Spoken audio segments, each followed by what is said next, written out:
In the world of American prison gangs, power does not always come from size or visibility. Often it grows quietly, through reputation, discipline, and the ability to command respect without ever needing to raise one's voice. This is the environment in which James Lawrence Burns, better known by the name Chance, rose to prominence. By the early 2000s, the Aryan Brotherhood of Texas, commonly referred to as the ABT, had evolved into one of the most structured and tightly controlled prison-based organizations in the state. Though rooted in correctional facilities, its influence extended far beyond prison walls.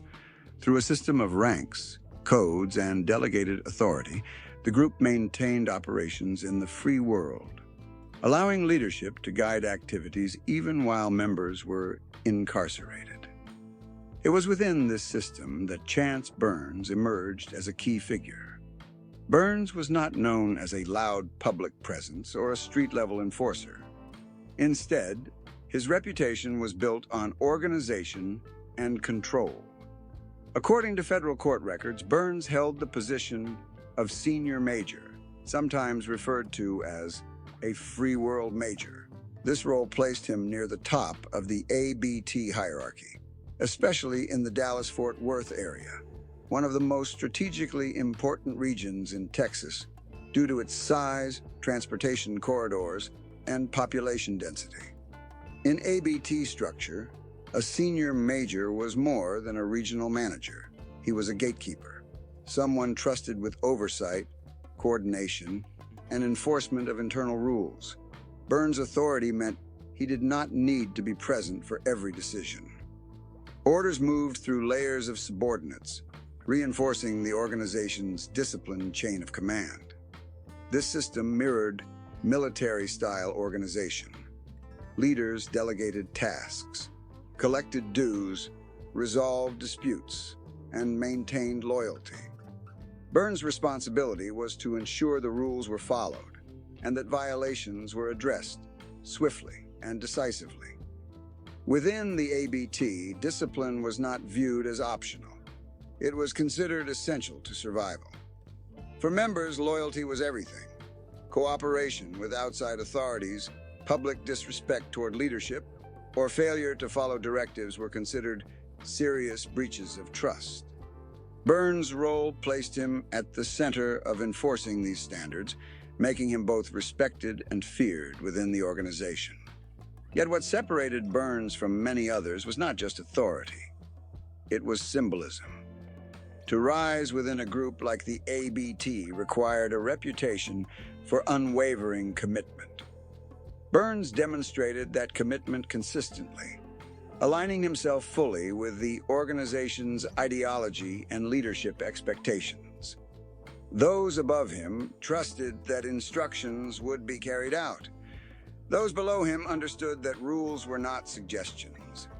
This reputation did not develop overnight. It was shaped by years of involvement, loyalty, and adherence to the ABT's internal code. By the time Burns reached senior leadership status, he was no longer just a participant. He was an administrator of the organization's culture. As the ABT expanded during this period, its leadership became increasingly cautious. Federal law enforcement attention was growing, and large-scale investigations were beginning to target prison-based groups using racketeering statutes. In response, leaders relied heavily on trusted figures in the free world to manage communication and logistics. Burns was one of those figures. Operating outside prison walls gave him both influence and exposure. He became a central point of coordination, overseeing dues collection and ensuring that members remained aligned with leadership expectations. His position made him a stabilizing force within the ABT's external operations, but it also placed him directly in the path of law enforcement scrutiny. At the time, Burns likely viewed his role as secure. The ABT had survived earlier crackdowns. Its decentralized structure made it difficult to dismantle entirely. Leaders believed the organization could bend under pressure without breaking. What few realized was that a multi-year federal investigation was already underway. One designed not to target low-level members, but to reach the very people who held the organization together. And when that investigation finally surfaced, Chance Burns would find himself no longer operating in the shadows, but standing directly in the spotlight. By the time Chance Burns had secured his position as a senior major within the Aryan Brotherhood of Texas, his role was no longer about earning respect. It was about maintaining order. Leadership within the ABT was not symbolic. It was operational, deliberate, and rooted in structure. Every rank existed for a purpose, and every purpose served the same goal: control. For an organization operating both inside and outside correctional facilities, control meant consistency. The ABT relied on a strict internal code that governed how members conducted themselves, communicated, and interacted with both allies and rivals. This code was not written down in any public form, but it was widely understood by those within the group. Burns' responsibility was to ensure that this code was followed. In the Dallas-Fort Worth region, that meant oversight of dozens of individuals spread across multiple locations. Some were incarcerated, others were in the free world. Communication flowed through trusted intermediaries, often using indirect language designed to avoid attention. Orders were rarely explicit. Instead, they were framed as expectations, understood by those receiving them. Burns did not operate alone. Below him were captains, lieutenants, and associates who carried out day-to-day tasks. Above him were generals and senior figures who set broader strategy. Burns's position placed him squarely in the middle, responsible for translating leadership intent into action. One of his primary duties was dues collection. For the ABT, financial contributions were not optional. Dues funded legal support, assistance for incarcerated members, and operational needs. Burns ensured these contributions were collected regularly and distributed as directed. Failure to pay was considered a serious matter, often interpreted as a lack of commitment. Beyond finances, Burns was also responsible for resolving internal disputes. Disagreements within the organization were not taken lightly. Personal conflicts, misunderstandings, or perceived slights could escalate quickly if left unchecked. Burns' authority allowed him to intervene, issue decisions, and enforce outcomes. In many cases, his word was final. This level of control created a climate where obedience was expected and deviation was discouraged. Members understood that their standing within the organization depended on compliance. Respect for leadership was not abstract, it was enforced through action. Burns became known as someone who took these responsibilities seriously. According to court records and testimony, he was viewed as disciplined, methodical, and unwavering. He did not seek attention, but he did not avoid difficult decisions either. This combination made him valuable to those above him and intimidating to those below. Within the ABT, reputation carried weight. Stories circulated about how violations were handled, not as gossip, but as cautionary reminders. These narratives reinforced the idea that rules mattered, and that leadership would act when those rules were challenged. Burns' role placed him at the center of this culture. Importantly, this control extended beyond individual behavior. It shaped how members viewed the organization itself. Loyalty was framed as protection. Discipline was framed as unity. Enforcement was framed as necessity. Through this lens, actions that might appear extreme from the outside were justified internally as maintaining order. This mindset helped the ABT endure. While other groups fractured under pressure, the ABT's structured hierarchy allowed it to adapt. Leaders like Burns ensured continuity, even as members cycled in and out of custody. The organization did not rely on charisma alone. It relied on systems. But systems leave patterns, and patterns attract attention. As Burns exercised his authority in North Texas, federal investigators were quietly mapping those patterns. Financial flows, communication networks, and leadership roles were being documented. Each act of enforcement, each decision, added another data point. What Burns saw as routine management, investigators saw as coordination. The same discipline that kept the organization unified would later be used to demonstrate its structure in court. The chain of command that protected leadership would become evidence of conspiracy. At this stage, Burns remained confident in his position. The ABT had weathered scrutiny before. Leadership believed that careful communication and compartmentalization would shield them from serious consequences. But the gap between perception and reality was narrowing. Unbeknownst to many within the organization, the actions that built Burns' reputation were also building a case, one that would soon move from observation to intervention. Within highly structured organizations like the Aryan Brotherhood of Texas, reputation is not shaped by speeches or public displays. It is shaped quietly, through decisions that travel by word of mouth. For Chance Burns, the actions that defined his standing within the organization were rarely witnessed by outsiders, but they left a lasting impression on those inside. By the late 2000s and early 2010s, Burns was widely recognized as someone whose instructions were not to be ignored. His authority did not come from unpredictability. It came from consistency. Members understood that when leadership expectations were challenged, responses would follow. Federal court records later connected Burns to several incidents that illustrated how internal discipline was enforced within the ABT. These incidents were not presented in isolation, but as part of a broader pattern, one that reflected how leadership maintained control. One such incident involved a member who had fallen out of favor with leadership. According to testimony, the individual was accused of showing disrespect and failing to follow organizational expectations. In the culture of the ABT, these were not minor concerns. Respect was seen as the foundation of unity, and perceived challenges to authority were addressed decisively.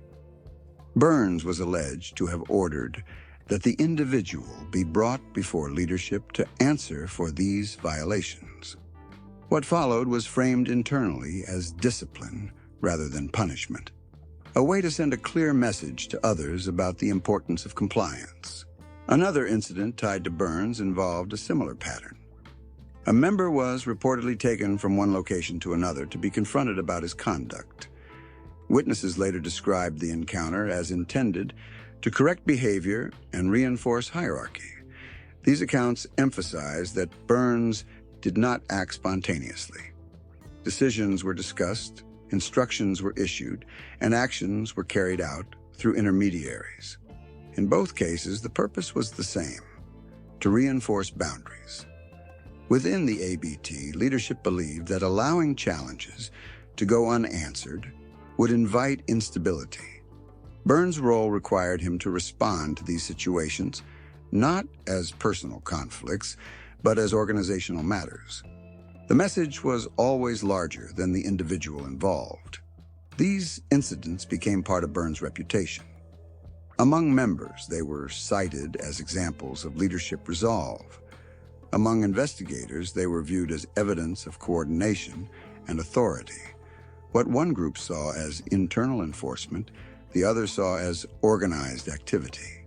Importantly, Burns was rarely described as acting alone.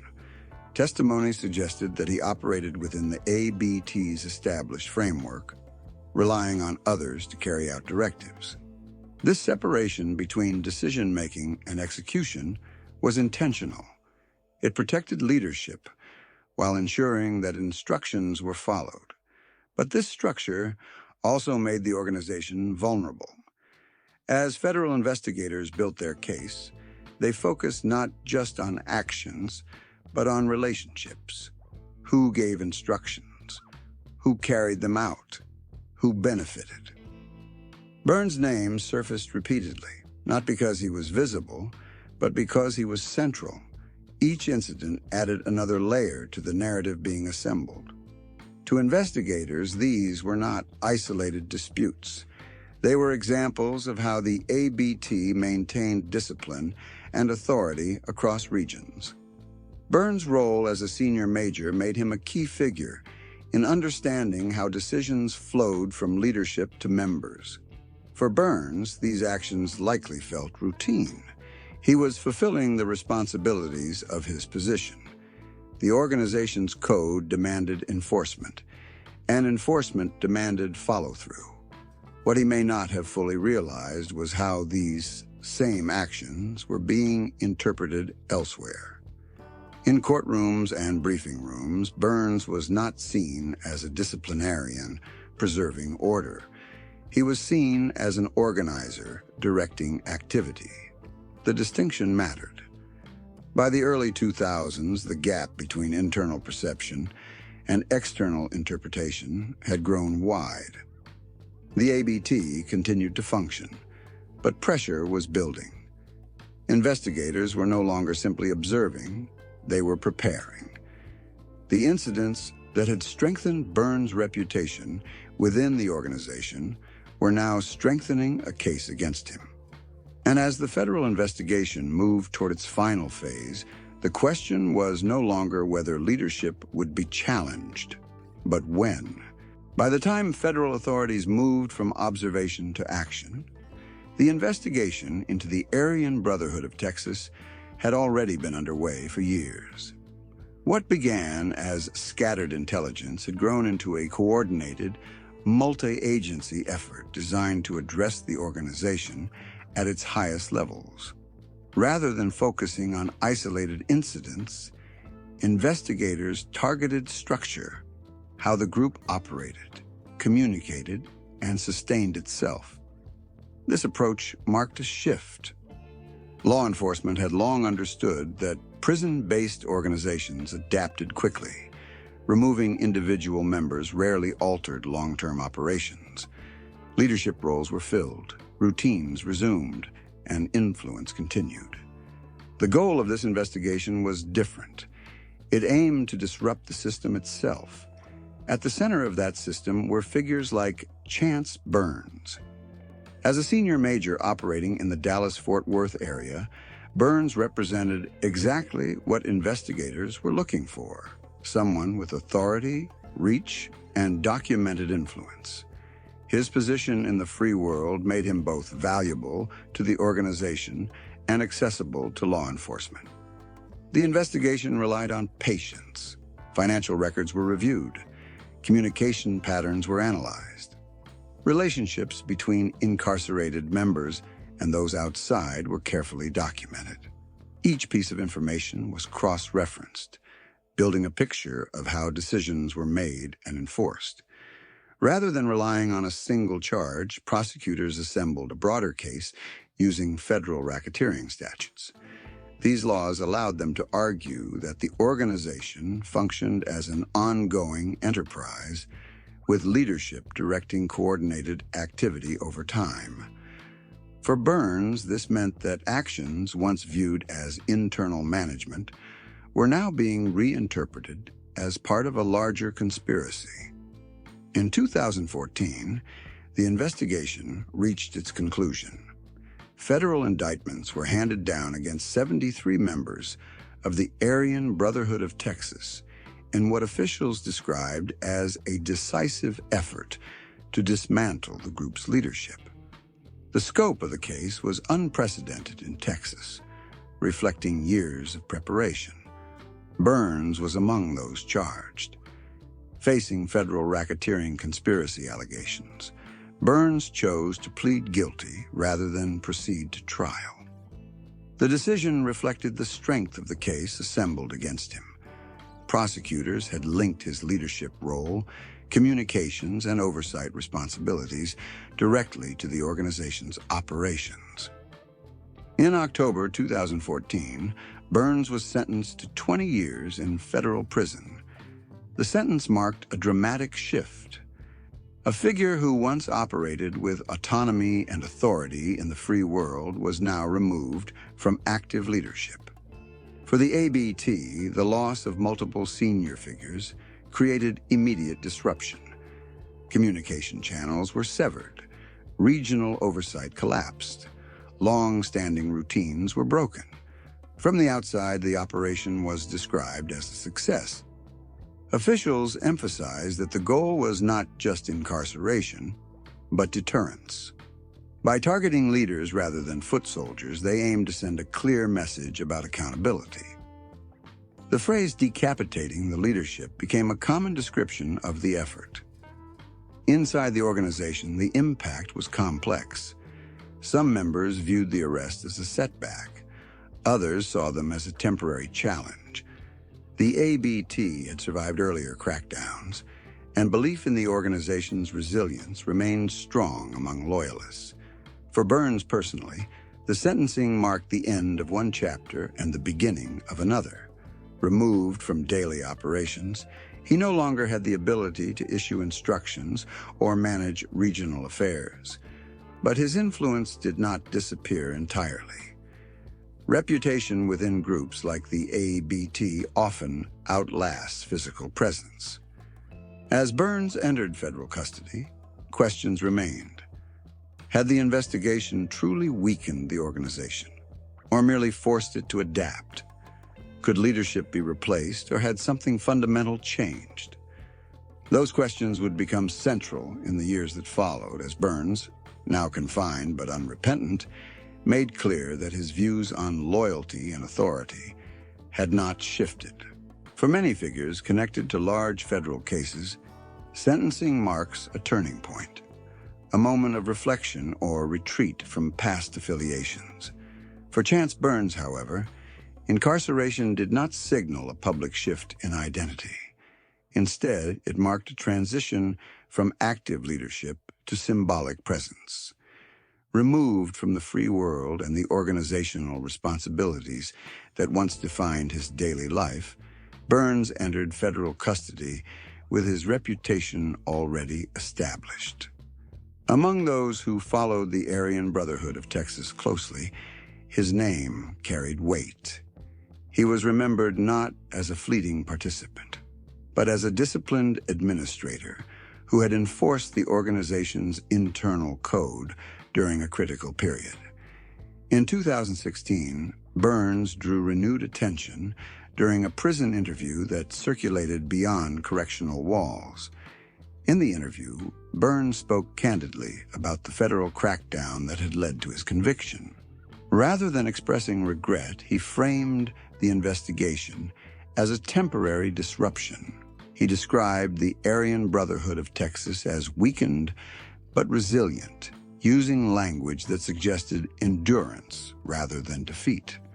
One phrase in particular stood out. Burns stated that the organization was bowed but not broken. For observers, the statement revealed a mindset shaped by long-term involvement in a rigid hierarchy.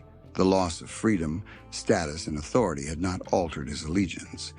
Instead, Burns presented himself as someone who had accepted the consequences without renouncing the ideology or structure he once upheld. Symbolism played a key role in this posture.